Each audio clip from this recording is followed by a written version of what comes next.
Business से डर लगता है, फ्रॉड हो गया, मेरा पैसा लूट गया तो। अरे जरा सोचिए, शॉपिंग में कैसा पैसा लगाना। आप अपने स्वेच्छा से अपनी शॉपिंग कर रहे हैं, विद सामान मिल रहा है, विद उसके साथ आपको बिजनेस की अपॉर्चुनिटी मिल रही है। तो ये तो एक सोने पे सुहागा हुआ ना, कि आपको लूटने का काम हुआ। अगर आप इतना ही डरते हैं, तो जो इंसान, जैसे फीमेल की बात करूँ तो मैं, पार्लर कैसे खोलेगा? अरे पार्लर खोलोगी तो उसमें भी तो हजारों का सामान लगेगा।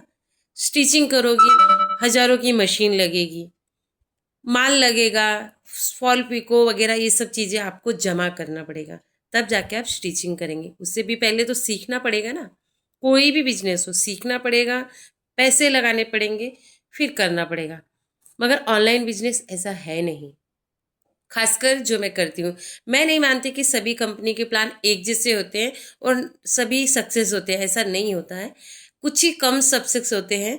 जो मैं चूज करती हूँ, मुझे ना कोई 1 रुपये लगाना पड़ा और ना ही मैंने कोई रिस्क लिया बड़ा, कि चलेगा कि नहीं चलेगा।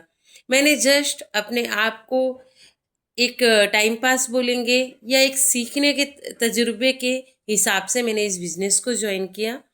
और टच वुड, मुझे आज कामयाबी मिली है। मेरे अंडर में इतनी सारी मेरी एक फैमिली बनी है, जिसके साथ मैं मिलकर के बिजनेस कर रही हूँ।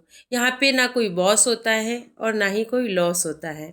आप खुद स्वेच्छा से इस बिजनेस के मालिक हैं।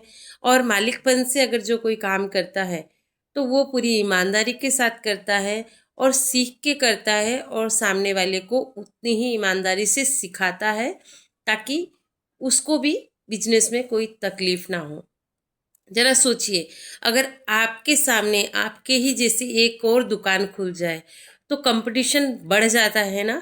फिर आप क्या करते हो? टेंशन में रहते हो कि मेरे सामने वाले ने भी वैसे ही दुकान खोल ली, मेरी माल बिक्री होगी या नहीं होगी। लेकिन यहाँ ऐसा नहीं है।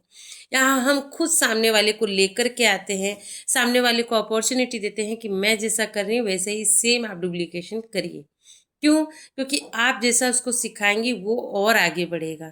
इसीलिए कहते हैं ये बिजनेस एक दूसरों को आगे बढ़ाने के लिए है, एक दूसरों को पीछे करने के लिए नहीं है। तो आपने क्या डिसीजन लिया है?